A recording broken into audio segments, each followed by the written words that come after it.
Question number 1 देखते हैं।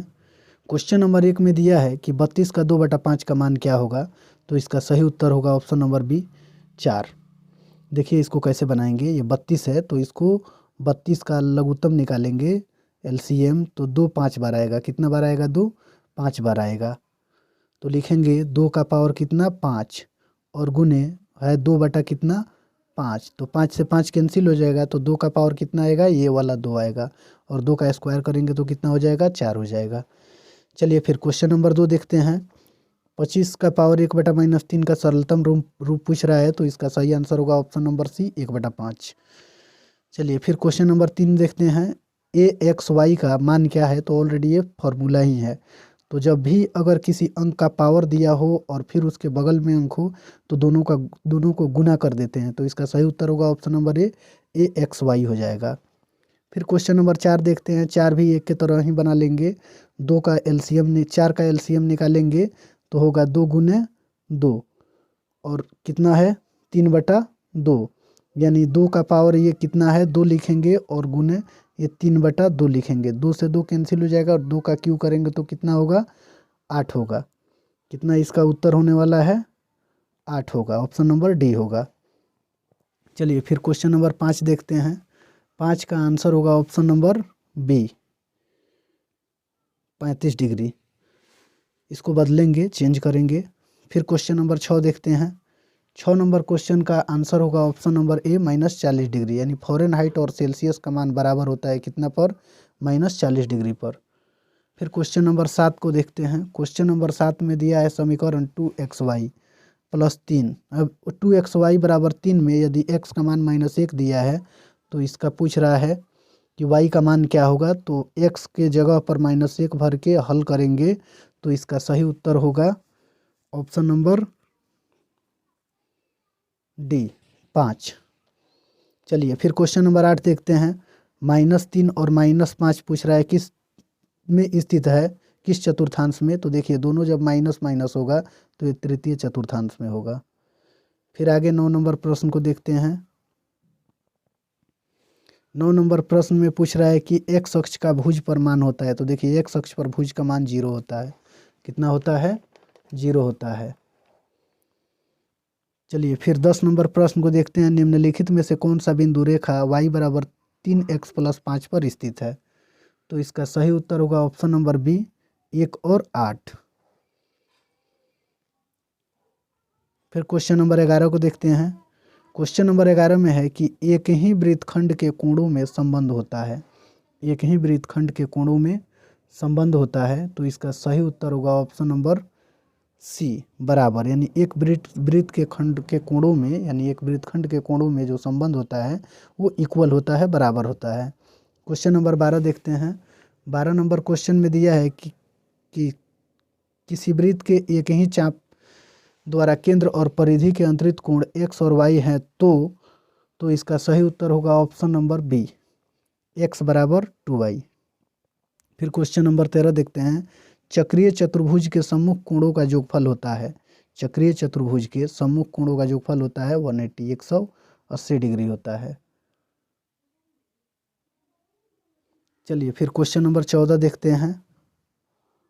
Question number 14 में दिया है कि चक्रीय चतुर्भुज के सम्मुख कोणों में एक का मान 2/3 समकोण है तो दूसरे कोण का मान होगा। तो इसका सही उत्तर होगा ऑप्शन नंबर डी 120 डिग्री। कितना होगा? 120 डिग्री। चक्रीय चतुर्भुज समांतर चतुर्भुज कहलाता है। देखिए यह आयत होता है। चक्रीय समांतर चतुर्भुज कहलाता है। क्या कहलाता है? आयत कहलाता है। फिर क्वेश्चन नंबर 16 देखते हैं। किसी चतुर्भुज के आंतरिक कोणों के समद्विभाजकों से बना चतुर्भुज कहलाता है। तो इसका सही उत्तर होगा ऑप्शन नंबर ए चक्रीय चतुर्भुज होता है। फिर 17 नंबर प्रश्न को देखते हैं। 17 नंबर प्रश्न में दिया है किसी चक्रीय चतुर्भुज के सम्मुख कोणों का अनुपात 2:3 में हो तो बड़े कोण का मान ज्ञात करें। तो देखिए इसका सही उत्तर होगा ऑप्शन नंबर ए 108।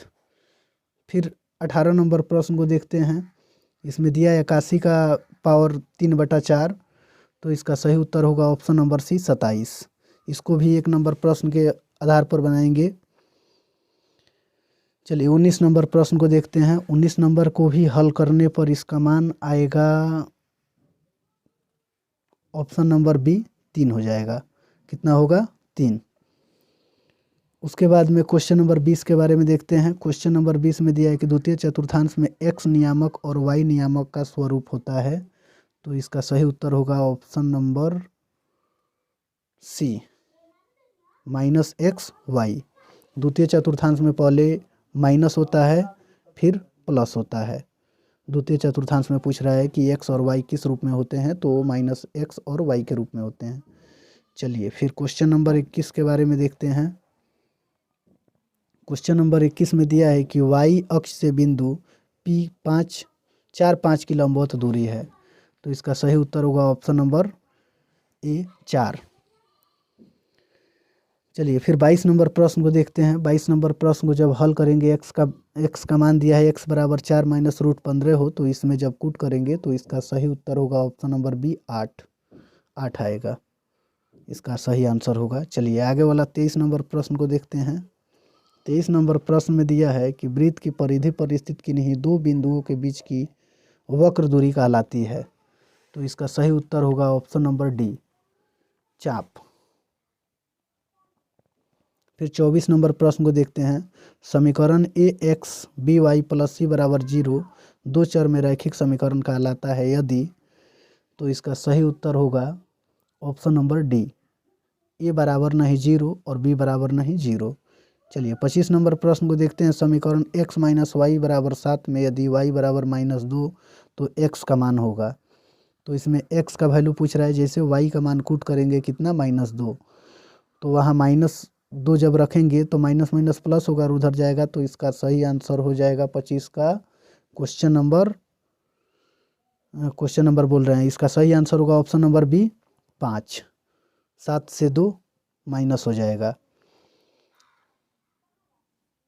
चलिए क्वेश्चन नंबर 26 के बारे में देखते हैं। यदि एक ही चाप द्वारा केंद्र पर अंतरित कोण 84 डिग्री हो तो परिधि पर अंतरित कोण का मान होगा। तो इसका सही उत्तर होगा ऑप्शन नंबर बी 42 डिग्री।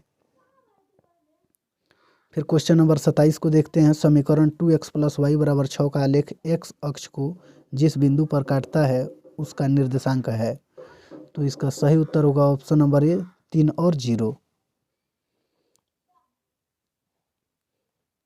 चलिए 28 नंबर प्रश्न को देखते हैं। समीकरण 3x - y = -6 को संतुष्ट करने वाले x y का मान। तो इसका सही उत्तर होगा ऑप्शन नंबर बी 2 और 3। फिर 29 नंबर प्रश्न को देखते हैं। बिंदु 0 और -3 स्थित है। तो इसका सही उत्तर होगा ऑप्शन नंबर बी y अक्ष पर। चलिए क्वेश्चन नंबर 30 देखते हैं। शंकु का आयतन। तो शंकु का आयतन होता है 1/3 πr² h। इसके लघुत्तरीय और दीर्घोत्तरीय प्रश्नों को देख लेते हैं। लघुत्तरीय और दीर्घोत्तरीय